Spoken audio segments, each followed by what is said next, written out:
নমস্কার বন্ধুরা, আমি সায়মা। আজকে আমরা বানাবো লাউ চিংড়ি। তার জন্য 1 থেকে 1.5 কেজি ওজনের একটি কচি লাউ নিয়ে ধুয়ে কেটে নিয়েছি। একটি বড় সাইজের আলু ডুমো ডুমো করে কেটে নিয়েছি এবং চিংড়ি মাছগুলো ধুয়ে পরিষ্কার করে নিয়েছি। এই রান্নাটি আমরা সম্পূর্ণ জল ছাড়া করব। এই লাউ চিংড়ি যদি পাতে থাকে তাহলে 1 থালা ভাত নিমিষেই শেষ হয়ে যাবে। তাহলে চলুন শুরু করা যাক। গ্যাসেতে কড়াই বসিয়ে তাতে 1/4 কাপ সর্ষের তেল দিয়ে দেব।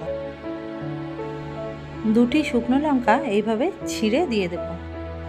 4 থেকে 5টা এলাচ, 2 ইঞ্চি মাপের দারচিনির টুকরো, 2টি তেজপাতা, 4-5টা লং এবং একটি বড় সাইজের পেঁয়াজ কুচিয়ে রাখা এর মধ্যে দিয়ে দেব এবং তার সঙ্গে কুচিয়ে রাখা আলুগুলোও দিয়ে দেব।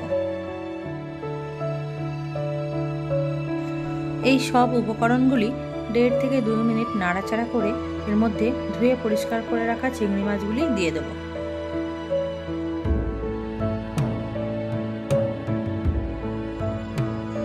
চিংড়ি মাছগুলি দেওয়ার পরে আরও 1 মিনিট নাড়াচাড়া করে আমরা এর মধ্যে সব মশলাগুলি দিতে থাকব। প্রথমেই দিয়ে দেব 1/2 টেবিল চামচ নুন, জিরে মরিচ গুঁড়ো 1/2 টেবিল চামচ, 1/2 টিস্পুন হলুদ গুঁড়ো এবং 1 টেবিল স্পুন আদা রসুন বাটা দিয়ে ভালো করে নাড়াচাড়া করে নেব আরও 1 মিনিট।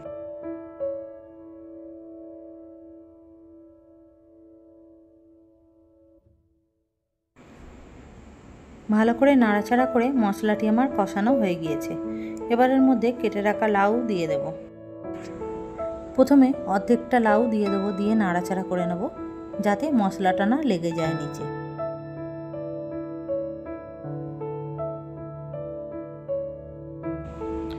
এবার বাকি কুচিয়ে রাখা লাউগুলো দিয়ে ভালো করে নাড়াচাড়া করে নেব, নিয়ে চাপা দিয়ে রাখবো 10 মিনিট।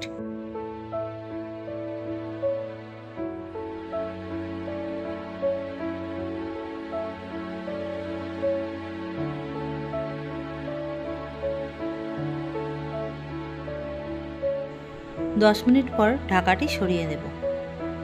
দেখতে পাচ্ছেন কত জল ছেড়েছে লাউ দিয়ে। এই জলেতেই লাউটা আমাদের রান্না হয়ে যাবে। সম্পূর্ণ রান্নাটি আমরা মিডিয়াম টু লো হিটে করব। এইভাবে আমরা রান্নাটি চাপা দিয়ে রেখে এবং মাঝে মাঝে নেড়ে চেড়ে দিয়ে যতক্ষণ না জল শুকিয়ে আসে এবং লাউটি সিদ্ধ হয়ে যায় ততক্ষণ রান্নাটি করে নেব। দেখতেই পাচ্ছেন সম্পূর্ণ জল শুকিয়ে গিয়ে রান্নাটিতে তেল ছেড়ে দিয়েছে এবং লাউও ভালোভাবে সিদ্ধ হয়ে গিয়েছে।